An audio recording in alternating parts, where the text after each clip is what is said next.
Education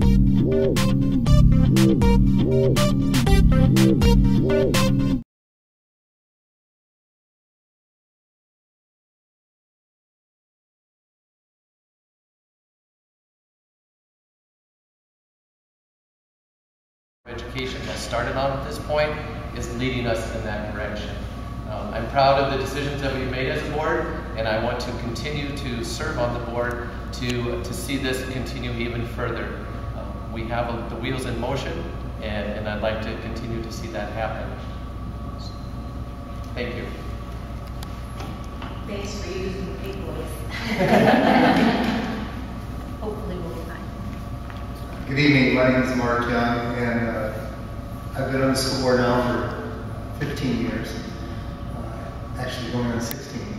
And my wife and I have lived here in Mason City since I graduated from law school. We both grew up here, and after college came back here and have moved here since that time. We're working on our 7th graduation from high school. We still have a couple more to go. But during that time, we learned a lot about the school system. I see some old friends here. Linda Zilli taught at Washington when our kids were there. And we had some other people that we worked with over the years. But it's been a good experience raising kids here in Mason City, and things have changed a lot. And I think one of the things I'm proudest of on the school board is, and it isn't just us, it's people that we've hired to work in administration and teachers, that we're always looking out beyond the next year. I hear a lot of school districts and a lot of people talk about what they're looking at. They're worried about closing a building, they're worried about losing kids. And what we're always looking at is, what are we looking at 5 years from now, 10 years from now, where do we want to be? And that's the kind of people we've hired here at Mason City, and that's the kind of people we want to keep building our base with. As I said, we've done a lot of good things here. We started, it's hard to believe now, going back, looking back 15 years, but when we started, we didn't have all-day, everyday kindergarten, which was something Gene Rinos really pushed for and got started. We had talked about having Mohawks from the year, from the time we were in 5th grade for years, and finally got that done 2 years ago or so. And I think that's been a good thing for our kids. So I just want to keep building on that, keep looking to the future, and learning about what the new things are in education. There's a lot out there, and Mason City is part of, I think, a move to go out and beyond and to look for the future, cooperating with NIAC, cooperating with businesses in town. We can't stay static. We have to move forward if we're going to keep our kids 21st century learners. Good evening. My name is Ed Weininger. I'd like to thank the Mason City Education Association for hosting this forum. My wife told me I could expect about 12 people here, so I applaud you for the good turnout. And I'm honored to be setting this table with the candidates. We do have a school system. With any organization, there is room for improvement. I believe I ran for this representative, but I have a diverse background. I believe it gives me a broad understanding of public education, and I have insight into Mason City schools. I'm a parent of 3. We've raised those in all 3 in town, my wife and I. My wife is Mason City native, as are her parents. She and her 3 siblings and parents are all graduates of Mason City High School. If you don't know Wayne Jewell, if you've been around, you know Wayne. Scott knows Wayne. But not the biggest Scott.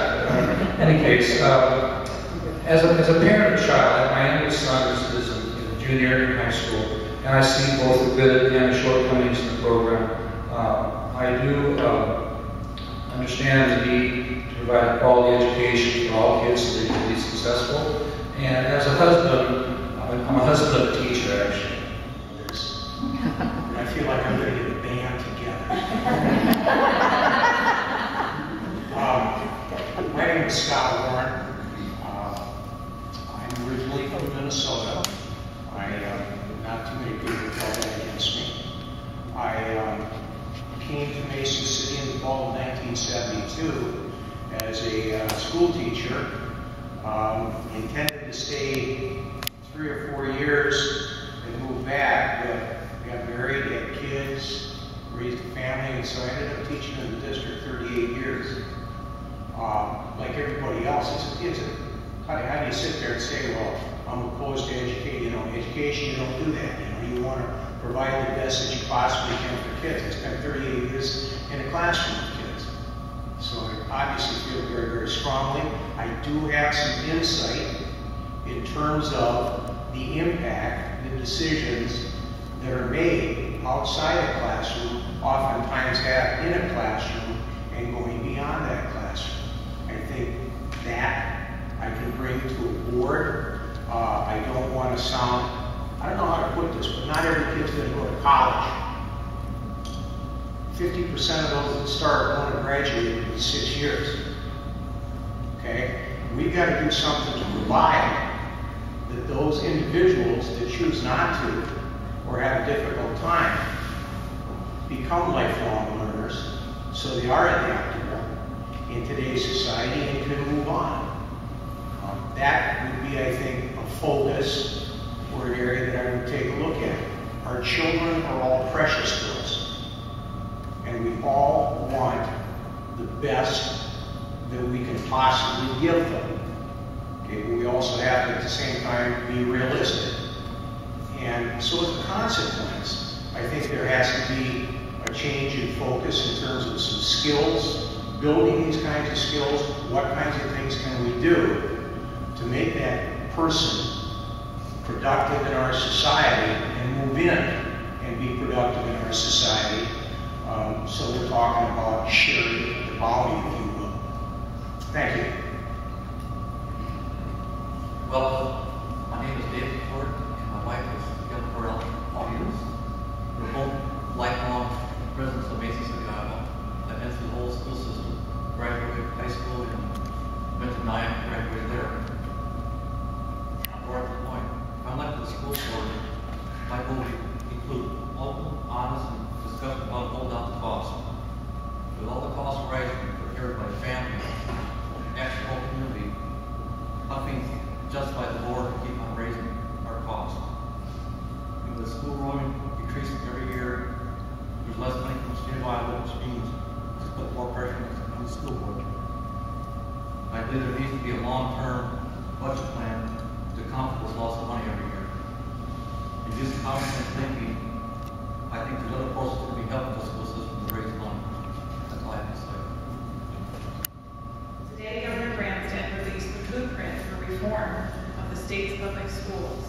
Please comment on it and reflect on how you think it will affect MCCS either positively or negatively.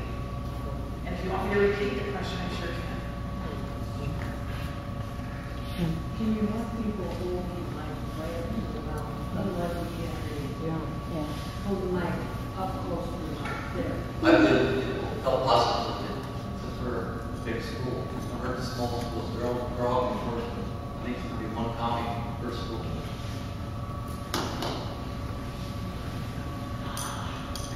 I've seen a lot of the forms. The interesting thing about this, and having read the article, and I may have forgotten some parts, but one, talking about, and whether this becomes to fruition or not, I don't know, but talking about having all juniors take the ACT, well, having some experience with kids that are forced into taking standardized tests like that, you end up spending a lot of time dealing with a great deal of frustration. The kids used to call it dot to dot. And so as a consequence, I always am a little bit hesitant about that. There's also talk about an exit exam. You know, people, when you set the bar higher, you're going to have more that fail. When that occurs, are we willing to make a commitment to put those kids in summer school, work with them additionally, to get them the additional help? And that question has to be asked of the state too. Are they going to be willing to come across? As far as changing how we compensate teachers, we've got all kinds of different ideas coming down the pipe. What it comes right down to is, how effective is a teacher going to be? What we deal with in this school district has a deferred kind of gratification. It's like that kid 10 years, oh yeah, I remember that when Mrs. Stanton talked about that in terms of in English, or someone else who might have said something in a particular classroom. That has to be remembered. But one of the things that always makes me nervous, when you set the bar higher, people are not going to necessarily always make it. Are we going to make that commitment, I guess? Well, I did read the article this morning that the Iowa Education Association still not made a decision on, so comment, I guess, they're up in the air. So I think, you know, I would be somewhat up in the air on this, but I do have some points I'd like to make.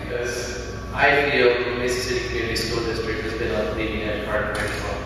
As we have seen changes come down from the state throughout the last 4 years, as a board member, we never had to worry about it because we have the right people in the right places, that we were one step ahead of what was being required by the state. So we were in a good place with that. But what I also do see is like we are developing our children to meet the competencies of what is going to be expected of them outside of their school years. And when we look about where they're going to be, and like Scott mentioned, whether they go to college or not, what are those competencies going to be? And that's what we need to look at. And we talk about businesses are looking for. Do they have the thinking skills? Can they do the group discussions, creative pieces? How well they can work collaboratively with others? I know in my job, in my career, if we're hiring somebody, those are the skills we're looking for. And so those are important skills that we need to build into the education piece of our children. And it may not be that these are the standardized testing that we're all used to, and the connecting the dots that we've seen in the past. So I really, again, like I said at the beginning, we're on the right track. I think a lot of these pieces we already have in place. I hope that we can work with the governor and continue to see some things move in that same direction. I would agree with what Bob said as far as the district has set itself up in a good position with the Iowa core curriculum. I think the staff has done an outstanding job, and I think that we are set as far as that goes. With the teacher tier that they suggested in the article, I think if you do that where you have a final assessment and teachers teach to the test and students only learn what's on the test, and I don't think that's where we want to head. I would not be in favor of something like that. I think some of the things that the Iowa core curriculum tries to bring out, where you learn how to communicate effectively, you're creative, you're innovative, I think those are the things that businesses are looking for, not something you could Google in 5 seconds on your iPhone. The thing that I think is interesting with all of this coming out is in the fine print they said that they didn't have a budget set for this, and that's kind of like the No Child Left Behind. They gave all these stipulations and no budget. So I think we need to nail them down on the fine print. If they have all of these rules and regulations, is it going to be funded? And I think that's important.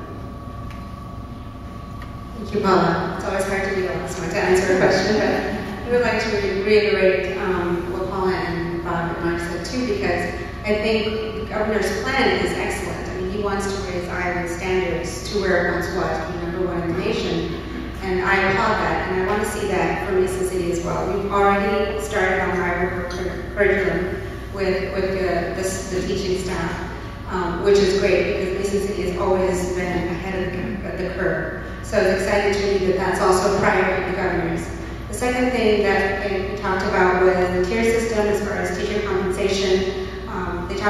He talked about mentoring teachers and career teachers and all kinds of terms that are yet not very clear. So this is something that's